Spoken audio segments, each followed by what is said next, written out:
Okay, so I put this conical bottom on one of my buckets, got off a Kickstarter, and I love it. Fermented a cider in it here recently, but the issue I'm running into is getting it to stand. So what I'm going to do is build a little shelf with a hole that this will sit in, and hopefully that'll work. Traced the bottom of a bucket on the sheet of plywood here. I'm going to cut that part out. Cut it a little bit wider than it is so it slides down, so the bucket will slide down inside it. And we'll see how this works. Alright, got it. Got the board clamped down. So I'm going to drill a hole so I can get the saw blade in there.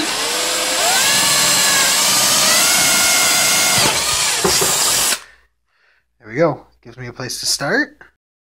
Now if you've got a regular electric jigsaw, this would go much faster, but I'm going old school with a regular handheld coping saw here.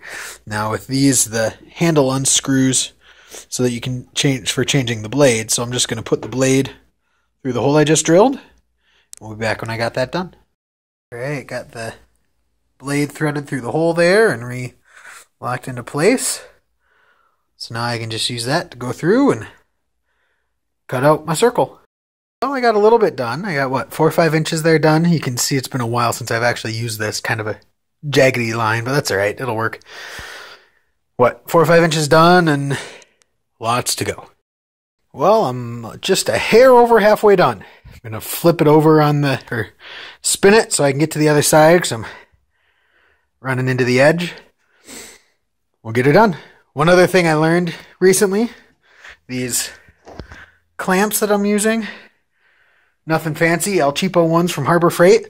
I was talking to the store manager the other day, and they have a lifetime guarantee. He says, yeah, you can melt it in half, and we'll give you a new one. So, kind of cool. Broke one blade, was trying to kind of push it around this corner a little too hard, and that broke, but it's all right. I've got more.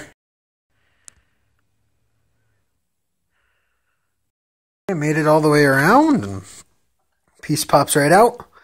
Got a circle in there. Got to sand it down a little bit, smooth out. See some rough spots there. Figure may as well try to sand those smooth. Then we'll see if the bucket fits. Alright, I got the hole cut. Bucket fits in there perfect. You see, sits on the rim through the circle. It could have been a hair smaller, but this works great. Had some old brackets sitting around. There's one. There's two. Made sure I got them into the studs in the wall. You see, oops, I missed.